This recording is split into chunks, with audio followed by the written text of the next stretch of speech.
Jess and I are here at our second home, getting ready to do a class. The spin class is finishing and I'm going to do Pilates. Oh, it's not sunny today here in Coolum, a little bit drizzly, but it sure isn't cold. What are we into? The 5th week of winter. Loving it. So today is a bit of a treat day. We've got the gym this morning, then Jess and I are going for lunch, and we're going to do a float tank this afternoon, which I think will be a good way for me to complete my kind of re-baselining or reset after working pretty hard earlier this week.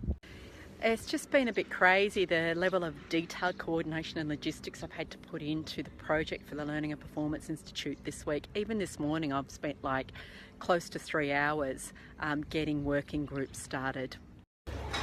This is such a cute little place. It's called Elixiba. It's in Maroochydore, and we've come here for lunch. And this little hutch is like something out of The Hobbit. It's so cute. My first visit to the Source bulk food store. Pretty good prices too. I think because they cut out a lot of the packaging, kept the distribution and packaging costs. Jess has been doing a lot of our cooking, in fact most of our cooking lately, so she's found some things she wants to use for dinner. I think we've got, is it pearl quinoa? Yum. Like the beads, are super big. Really nice. So Jess and I are off for a really special treat. We're going to do a flotation tank. So apart from, is it really so dark you can't see, what other questions do you have, Jess? What's the meaning of life? I don't think we're going to find that answer here. Anyway, we'll see how relaxing.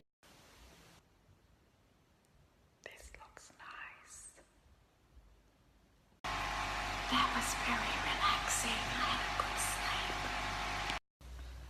Home again. I'm going to keep relaxing over this cup of tea. This is an Indonesian tea which my friend Bruno brought me when he visited from France via Asia. You can see how big the pieces of plant are that are going into. It's a pity you can't smell this. It's a really smoky, woody tea, really strong but yummy. Well, this is exciting. I've got the second draft of my newsletter. This is my first ever newsletter that I'm proposing to launch. So I've just been looking through it, looking at the layout, tightening up the text a bit, and I think there's some improvements to be done with the layout.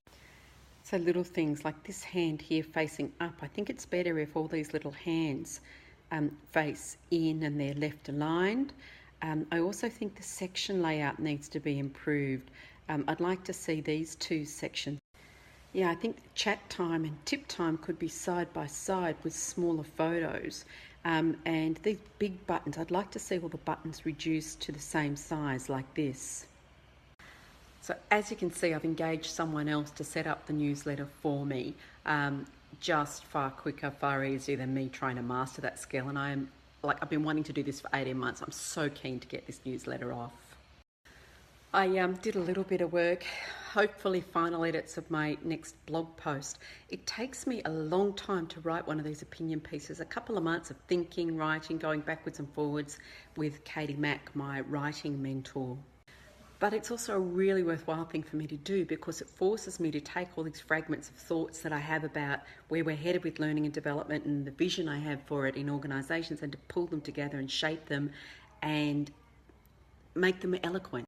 So this next one is basically about how learning done well in an organisation can build business momentum. I won't go through all of it, but I've got a few images to pick from. I really like this one, the idea of people, the sense that learning, proper learning, not training, but learning that is happening throughout the organisation continuously on an ongoing basis is almost invisible, but there's a force behind it and it builds momentum through people. I like that one.